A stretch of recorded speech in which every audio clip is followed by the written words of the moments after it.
celebrating Chinese language, culture, and music.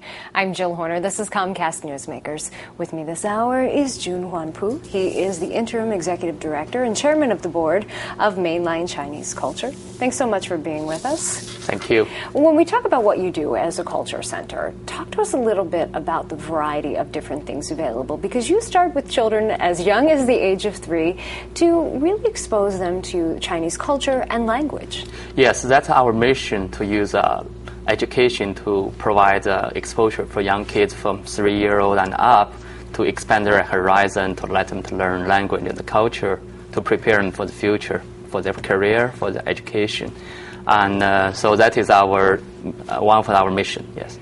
Talk to us a little bit about some of the opportunities available through Mainline Chinese Culture Center for children and for adults as well, because you have a wide variety of classes. Yes, we offer after-school program, weekend program, and summer camps for kids in the city and also for the kids in the suburb.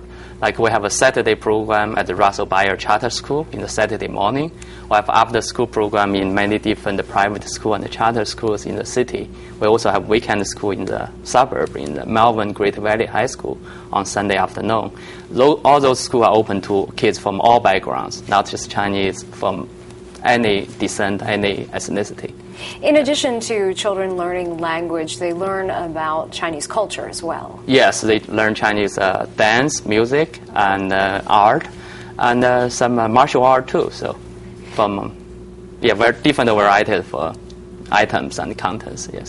Now, when we talk about what this actually means for children, there's also a connection to the future of the economy. You also work with the Chamber of Commerce to have connections with the business community. Yes, we work with the Chamber, try to provide the language and culture support for business community. If they want to do business with China, they need some orientation on the language and the culture, political system.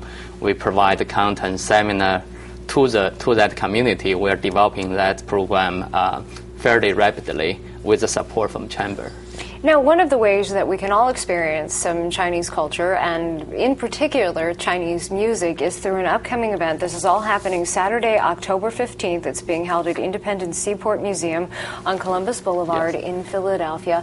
Let's talk a little bit about what will happen throughout the course of the day, because really it is a day filled with music. Yes, I think that day from 11 onward to 5 p.m. we'll have a different amateur band from Chinese ethnicities and non-Chinese ethnicity plays mostly Chinese music instrument. The idea is to use music to give Greater Philadelphia exposure about what's currently going on in China, draw attention to what's happening in China, to prepare us to dealing with China's economic ascending or whatever might happen in the future, to make the Philadelphia prepared to collaborate or to compete with the Chinese economy. Now, as you mentioned, all of this happens from 11 a.m. to 5 p.m., and this really is a wide variety of music.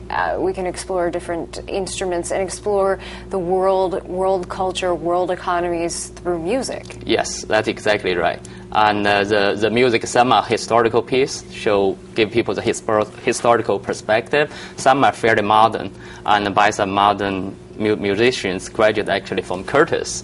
And they combine the Chinese tradition with Western music and blend in what's going on in China currently to create a piece to just give people a peek.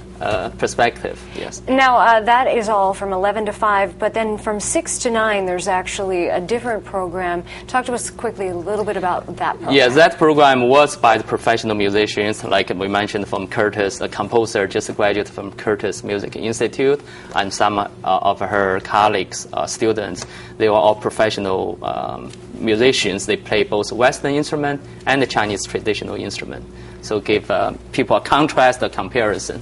So many different things happening on Saturday, October 15th. We can visit your website for more information how to attend those concerts. Thanks so much for being with us. Thank you. We've been talking with Jun Huanpu. He is with the Mainline Chinese Culture Center. I'm Jill Horner.